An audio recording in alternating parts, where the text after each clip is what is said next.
Hi, my name is Bella, and this is my second vlog for the GLP project. This is for interaction number 1, and for this interaction, I met with my partner June Ma, who is from China, and we actually just met on Grand River and grabbed some coffee together. And during our little coffee session, we talked about our high school experiences and basically just the similarities and differences between the two. And I asked her a few different questions, and the first question I started off with was asking her what a typical day like was for her when she was in high school. So what did she do from the time she woke up to the time she went to bed? And she actually started off by telling me that she went to a high school in a different province from her hometown, which I thought was really interesting because I had never really heard of this before. And as far as I know, it's not a norm in the US to really do that. You normally just go to your local high school, or most kids don't go to a high school that's more than an hour away from them. So I thought that was a really interesting aspect of her high school experience. And she actually experienced or compared it to a college experience because they actually had a dorm and she was away from her family. And that hits college right on the spot, in my opinion. So I thought that was really interesting, like I said, and obviously a huge difference when you're comparing it to like American education and an American like high school experience. She said that she would wake up basically to start her day. She'd wake up, eat breakfast, and then she'd go to her scheduled classes for that day. And she'd come back, take care of whatever homework she had or whatever responsibilities she had for that day. And then in her free time, she would normally just watch TV shows, specifically dramas, she told me, or just text her friends. And she did add that she is more of a stay-at-home type person. So she admitted that she didn't really get herself involved that much with extracurricular activities, which I totally understand because she did have a lot of other things going on, which I'm going to talk about in a minute. But yeah, so she told me that she basically was focused on school and communicating with her family, and that was pretty much it. So she was more of a stay-at-home type person. When comparing it to my daily routine in high school, I would wake up, eat breakfast, and then drive myself to school once I was old enough, or my mom would drive me before I could drive myself. But at one point, I would drive my siblings and I to school. School started around 7:15 a.m. if I'm remembering correctly.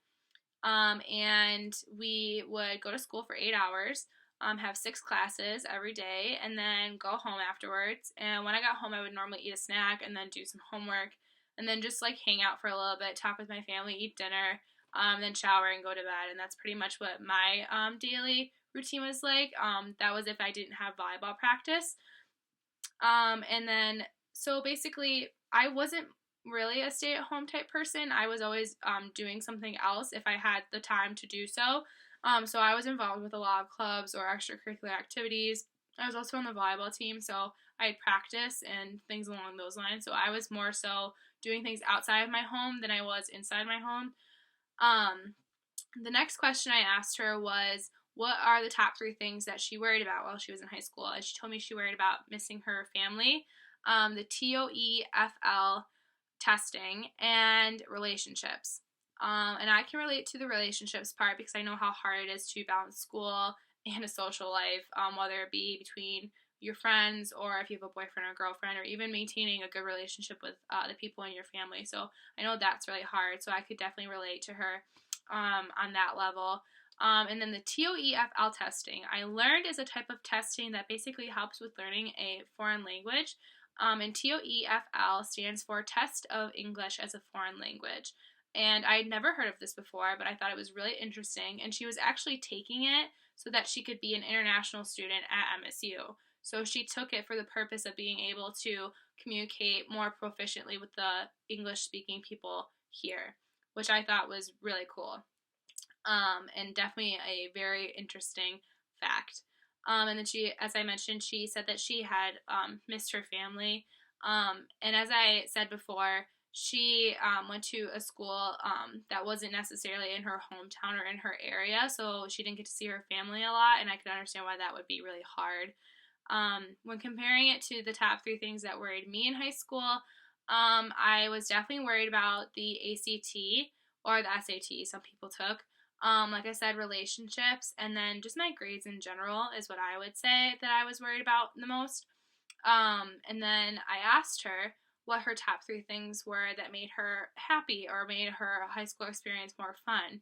and she mentioned hanging out with her friends, which I would also say, vacations and holidays, and going back home. So vacations, holidays, and going back home can obviously be integrated probably into one, but she saw it as two different things just because she does enjoy holidays and being able to take the time off from school, but she also likes to be able to go back and specifically spend time with her family because, as previously said, she doesn't get to see them a lot or spend a lot of time with them. So that time to her was really important, which I can totally understand. And my three things that made me happy, I would agree with June on saying hanging out with my friends, football games or basketball games, baseball games, my own volleyball games. I loved any type of sports event, and I was also really involved in, as I said, extracurricular activities or after school clubs. So I was in leadership, I was in Key Club, I helped out with student government from time to time, I volunteered a lot of the time. So I was always doing something. I always had something going on. So those were the things, that made me really happy in high school. And then we also talked about big tests that we took during high school. And as I said before, June said that she was really worried about the TOEFL test.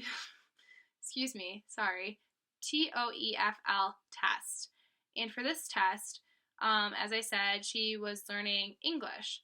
And she said this is the most important test that she's ever taken. And to prepare for it, she did English exercises every single day. And that's just crazy that she sat down every single day and tried to learn something that comes so natural to us. So to even wrap my head around that, that was a lot. But I really give her big props to dedicating herself to something like that because I know that factually English is one of the hardest languages to learn. And she also mentioned that she recited words and did oral practices every day.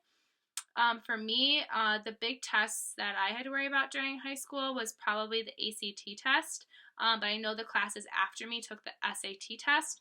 For the ACT, that really stressed me out. We were talking about what we had to prepare, what I had to do to prepare for it, and I told June that I went through a series of workshops that I had dedicated my time to. I bought books and programs that would help me to prepare for the ACT test, but I actually ended up taking it twice. And the ACT was so stressful that because, it can affect, where you get accepted into college and things along those lines. So it was really stressed by teachers how important that test was. So I think, junior year was definitely my most stressful year of high school. And then we also shared pictures. Well, I shared pictures. June wasn't very comfortable on sharing pictures, which is totally fine. Like, I didn't have a problem with it at all. But I still showed her my pictures. And I'll just show you one of the pictures I showed her. So this is from my senior prom. That's me in the middle. And then my two guy friends. Sorry, it's kind of like glaring.